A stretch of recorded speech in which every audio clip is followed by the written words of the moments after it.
the messaging that we see of what is developed and what is good for society and things like that, it seems like the priorities are a bit wrong, and we don't prioritize things like clean water, good air.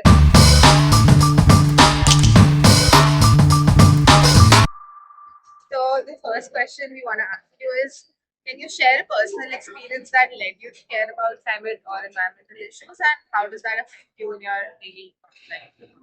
But I think it started a little early with me as well.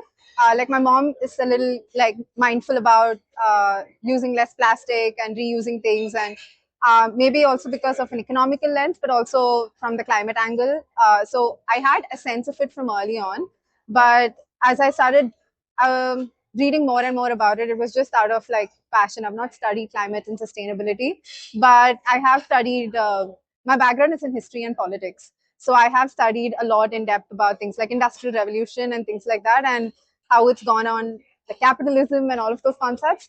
And that kind of, if you look at it from a modern lens and how it's impacted us today, it led me to things like the climate issue and things like that. So personal experience level, I feel like it impacts us on a day to day. We probably just do not realize it enough. What is a local knowledge or some practices or community strengths that have been valuable in your journey?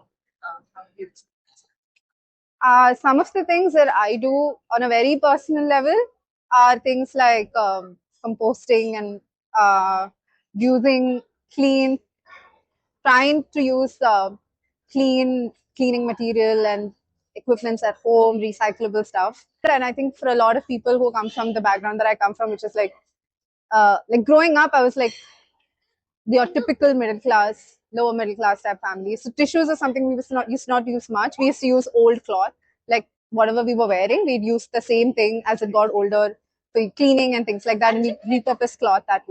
So, what's the 10-year vision for the future of your community? And to achieve that vision, what's one thing you want to see improved upon? One thing that I would like to see a lot more of, the sooner the better, is having more of public participation when we look at development projects that are being sanctioned and greenlit in our states and in our country across. Making practices like public consultations more of the norm rather than something that is people have to really like struggle to get, and people have to, you know, really fight to get a chance to just like voice their opinions. So that would be a starting point.